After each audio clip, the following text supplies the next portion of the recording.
Hello everyone, welcome to my another blog. তো আজকে তৈরি হয়ে আমি বেরিয়ে পড়েছি বাড়ি যাওয়ার জন্য। বেশ অনেক দিন থেকেই সামার ভ্যাকেশন চলছিল, কিন্তু কিছুতেই বাড়ি যাওয়া হয়ে উঠছিল না।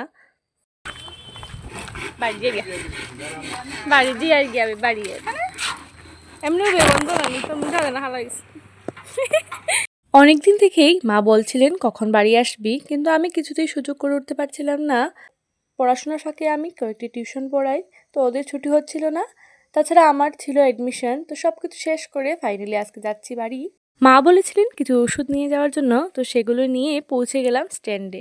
আজ স্ট্যান্ডে গিয়ে আর তেমন অপেক্ষা করতে হয়নি, খুব কম সময়ের মধ্যে ছেড়ে দিয়েছিল। তা না হলে কখনো অনেকক্ষণ বসে থাকতে হতো।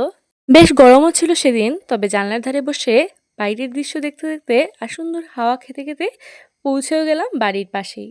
গাড়ির স্ট্যান্ডের ওখান থেকে আমাদের বাড়িতে কিছু জায়গা হেঁটে যেতে হয়, সেজন্য আমি ভাইকে বলে দিয়েছিলাম আমায় নিতে আসার জন্য। তো ভাইও চলে এসেছিল, নেমেই পেয়ে গেছি ভাইকে আমার জন্য। ভাই এখানে বলছিল তুই চালিয়ে নিয়ে যাবি নাকি আমি চালাবো, তো আমি বললাম না, আমিই চালাই। আর স্কুটি চালাতে আমার ভালোই লাগে। আর স্ট্যান্ড থেকে আমাদের বাড়ি যেতে তেমন একটা সময় লাগে না, 5 মিনিট মতোই লাগে। তো ভাই বোন মিলে রওনা দিয়ে দিলাম বাড়ির উদ্দেশ্যে। আর এই চারপাশটা কি সুন্দর লাগছিল তখন। আমাদের বাড়ির রাস্তায় ঢুকেই পড়েছি, আর সামনেই দেখতে পেলাম বাবাকে।